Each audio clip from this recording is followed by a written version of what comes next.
I understand the majority's desire to get this issue out there again. It plays quite well when you look at the polls that 75% of the people think that this is something that needs to happen. But I don't think in that poll was explained fully to people that state employees have already sacrificed $700 million, that their ranks are down 17%, and that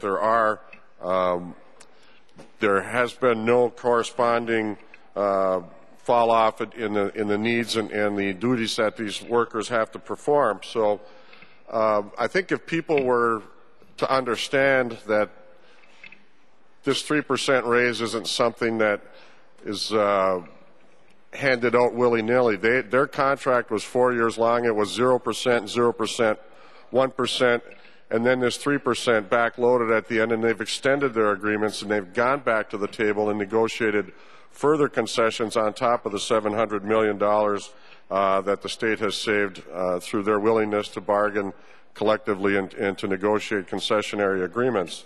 In fact, they've lost over close to 5% in total compensation to date, and this 3% doesn't even make up for partially for what they've given up in the past. So I think if people were to understand just exactly what's been going on over the last 5 or 6 years in state government and with state employee contracts, those people would come to understand that our corrections officers, our state troopers, our DHS workers, our frontline DNRE people that are out there doing this is Ag Day.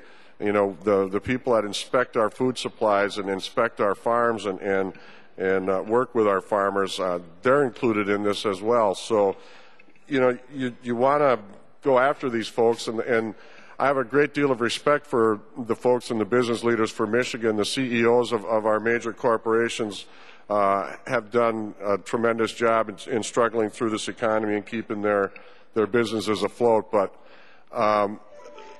I find it rather disingenuous when people that are making 7-figure salaries are targeting people who are in the middle class in the state of Michigan, when a 3% cut to $1.5 million salary or a $5 million salary,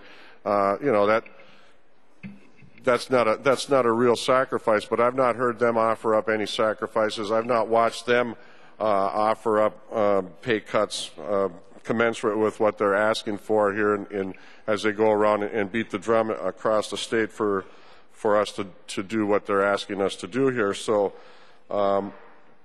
there's just a touch of hypocrisy there when people making those kind of incomes want to attack people in the middle class and people that are struggling here and are doing the work that we count on them to do to keep our families safe and to keep government functioning here. So on top of the concessions they've already given, I believe taking this 3% away from them is a slap in the face to people that have already sacrificed, that go in and protect our families day in and day out, do the hard work we ask them to do. And I would ask that members vote no on this resolution. And, Mr. President, I ask that my remarks be printed as my no vote explanation.